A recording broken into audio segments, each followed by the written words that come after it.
2025 കഴിയാൻ ആകെ കുറച്ച് മണിക്കൂറുകൾ മാത്രമേ ഉള്ളൂ.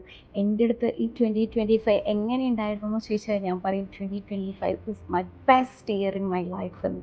കാരണം ഈ ഒരു വർഷമാണ് ഞാൻ റീന്യൂട്രീസി എന്ന് പറയുന്ന ഒരു ബ്രാൻഡ് ക്രിയേറ്റ് ചെയ്തത്. ഈ ഒരു വർഷമാണ് ഞാനൊരു ബിസിനസ്സുകാരിയായത്. അതായത് ഒരു ദിവസം കൊണ്ട് ഞാൻ 350 കിലോമീറ്റേഴ്സ് ഞാൻ കവർ ചെയ്ത ഡ്രൈവ് ചെയ്ത ഒരു വർഷമായിരുന്നു. ഈ ഒരു വർഷമായിരുന്നു എന്നെ ഏറ്റവും കൂടുതൽ ക്ലിയർ ഔട്ട് ചെയ്ത് കളഞ്ഞവരോട് ഗ്രേറ്റ്ഫുൾ ആയിട്ട് ഫീൽ ചെയ്തൊരു വർഷം. ഈ ഒരു വർഷമായിരുന്നു എൻ്റെ ഏറ്റവും ബെസ്റ്റ് വേർഷൻ ആയിട്ടുള്ള ഒരു ലൈഫിലാണ് ഞാൻ ജീവിക്കുന്നത് എന്നുള്ള ഒരു തിരിച്ചറിവ് കിട്ടിയൊരു വർഷം. ഈ ഒരു വർഷമായിരുന്നു എൻ്റെ പേർപ്പസിലൂടെയാണ് ഞാൻ മുന്നോട്ട് പോയിക്കൊണ്ടിരിക്കുന്നത് എന്ന് എനിക്ക് മനസ്സിലായ ഒരു വർഷം.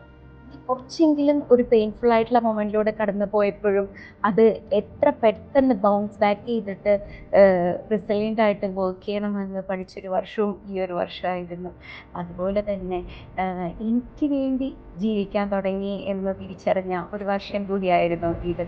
ഏറ്റവും മനോഹരമായിട്ട് ഞാൻ ഈ വേൾഡിലേക്ക് വന്നതിന് ഏറ്റവും ഹാപ്പിയസ്റ്റ് ആയിട്ട് ഞാൻ ഫീൽ ചെയ്ത ഒരു ഇയറും കൂടി ഈ ഒരു 2025 ആണ്. അപ്പോൾ I M so much grateful for this year.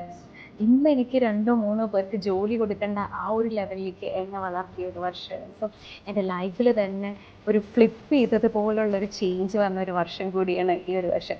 ഒരു വിചാരിക്കാത്ത പെയിന് തന്നിട്ട് അത് വളരെ ഈസി ആയിട്ട് അത് മാറ്റിത്തന്ന ഒരു വർഷമായിരുന്നു. സോ എനിക്ക് ഒരുപാടെന്ന് പറഞ്ഞാൽ ഒരുപാട് ഗ്രാറ്റിറ്റ്യൂഡ് ഫീൽ ചെയ്ത ഒരു വർഷമാണ്.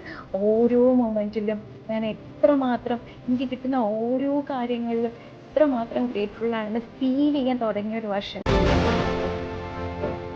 So much my dear 2025. എൻ്റെ ലൈഫിൽ തന്നെ ഏറ്റവും മികച്ചൊരു വർഷമായിരുന്നു 2025. അതുപോലെ തന്നെ ഇനി വരാൻ പോകുന്ന 2026 ഞാൻ ഏറ്റവും ഹാപ്പിയോടുകൂടെ വെൽക്കം ചെയ്യാണ്.